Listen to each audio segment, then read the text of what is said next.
I'm going all around Iowa and I'm seeing windmills on so many of these farms. I mean, right now, as I understand it, there's a windmill shortage. General Electric can't produce them fast enough, and there aren't enough competitors to General Electric out there. One of the ways that I think we're going to get more competitors is to make it easier to make investment. So one of the ideas I have, and it relates to global warming, tangentially, but it still relates, is get rid of the tax code. Right now we tax investment.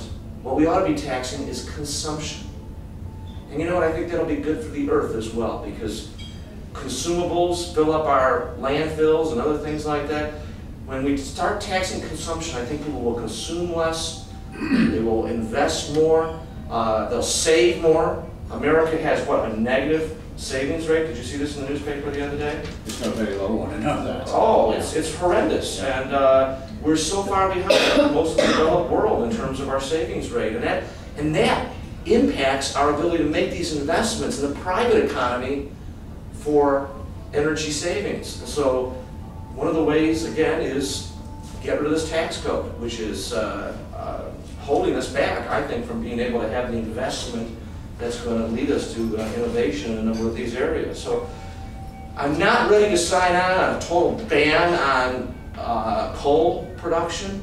I mean, who are we to tell a billion people in Africa that are so far behind the rest of the world in terms of energy production that they can't use coal?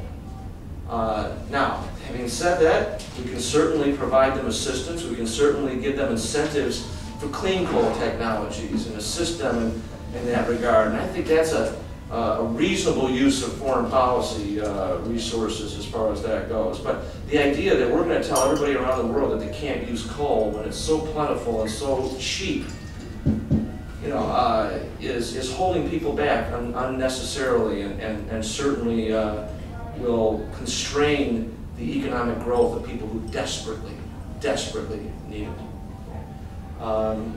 So those are kind of my thoughts on energy independence and the global warming debate. You know, I got to tell you, a lot of money is raised in the idea of scaring people about the coming catastrophe of icebergs melting and raising the water level. There's a lot of debate on both sides of this issue. I don't think, from what I've read, that the consensus is anywhere clear that it's human caused or that humans can do that much about it without seriously curtailing human development.